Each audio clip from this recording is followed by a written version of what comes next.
We've got the Chopin mazurka, Tony, number 1, opus 7.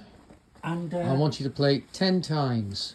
Well, watch out for your timing there, Tony. Watch out for the timing. And what's the key signature for Varchi? It's key signature is B flat, B flat and E flat. Left hand needs to play an F. Just done that. Left hand, that's the right hand. So the other hand. Oh yeah, here. An octave lower. That's it. That's the one. 10 times. Is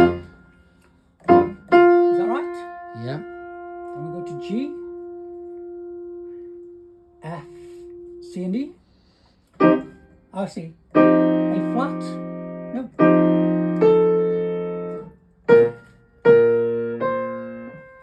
Is that right? Oops.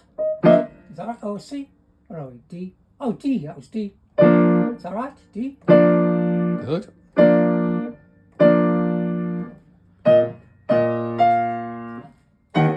Oh, is that right? G. A flat, G, A. And then we've got a broken chord to what? B flat, C, and G at the top as well. And E E flat. flat in the middle. And what's the top note? G. G. So it goes Yeah. like that. And with a D, with a B flat. And the trill is what?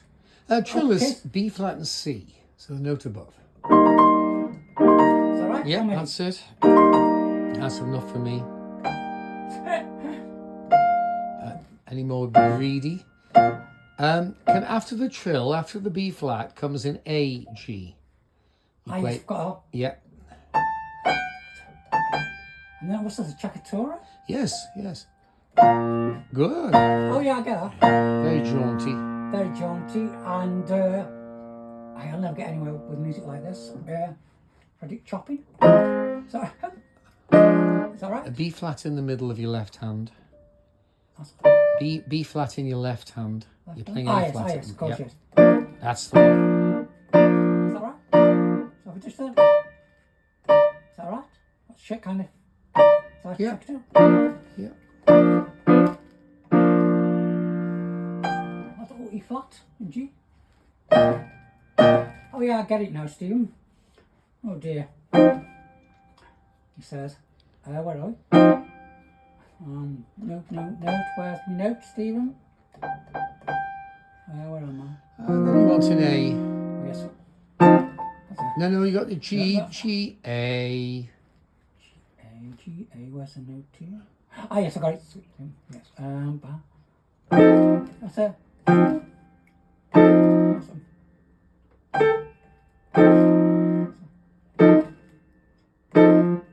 And then B flat to D. B flat to D. I get it.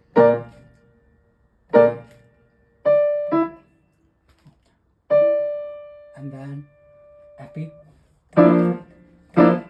So it's time now, Kirsty. What's happening in left hand there, Tony? You should be playing F, B flat and D. I'm doing. And then the right hand needs to play an E, natural, ordinary E. What's that here? Yeah, that's the one. Oh, And hold it on. I see. Hold it, no. Oh, sorry, yeah. Let go of the left hand. That's right. You want to hold that right hand Oh, on. so sorry, I get it. Oh, It's quite tricky, isn't it? Because the other hand Yes. wants to hold it on. Yeah. I'll try that again. I'll do this 10 Okay. times for AO. So that's one. Oh, that's not good. Okay, let's just it's a poem I did. It's a Royal Irons Cape Middleton. Art gallery. Oh, that's a good one, Tony. You Yeah, worked hard that's on taking that me back. That's taking me back to when I was in. This is the Louvre, but it's known as the Bonaparte, Napoleon, the Napoleon Gallery. Napoleon, they called it Napoleon Gallery. Have you played But then the he went piano back there, to- Tony? It's about 100 or 200 years ago. But, I like to. I saw a picture of it. Yeah. Playing the grand It's piano. it's about bringing history and my artwork is surrounded by different times, different times in different centuries. So if I do a Rembrandt, I put some Rembrandt videos on. If I'm doing some Beethoven, I'll have some artists who lived in Beethoven's time. I'll have a theme, that's it, I'll have a theme, yeah, and obviously it's Jacques Louis David's time, of the Napoleon's time. So that's what I tend to do. That's just like my theme. A bit of work I might do later, paper. Jacques Louis David, and we did earlier. Crossing the Alps on his mule. So it's, again, you see, it's this period, Napoleon, Mozart, or if I go back to the Renaissance, and this is Ingres, and this is the Jacques Louis David's daughter. Jacques Louis David, Brussels, 1816. After Napoleon lost the Battle of Waterloo, Jacques Louis David was forced to live in Brussels. His family would go and see him, and he did this of his daughter. He was very old at the time, but he still shows the genius of Jacques Louis David. They tried to get him back into France whilst he was alive. His students did, but unfortunately, the local artist in Brussels wanted him to be buried, Jacques Louis David, to be buried in Brussels.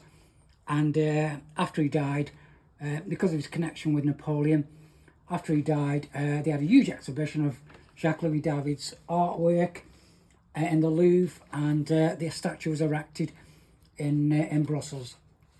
But he was born in Paris. He was born in 1748 and died in 1825. And Jacques Louis David career didn't end when he was exiled. In fact, some of his best work was when he was exiled. Napoleon's career didn't end when he was sent to Saint Helena after the defeat, because he wrote he wrote some brilliant books about his time, about his time when he lived, when he was an emperor, and he's still revered. Jacques Louis David is still revered, like Chopin and Liszt, in France today. Of course, and I'd just like to say one more thing. Happy New Year to Stephen Harper, for Master Stephen Harper, for everything he's taught me, and Good. good.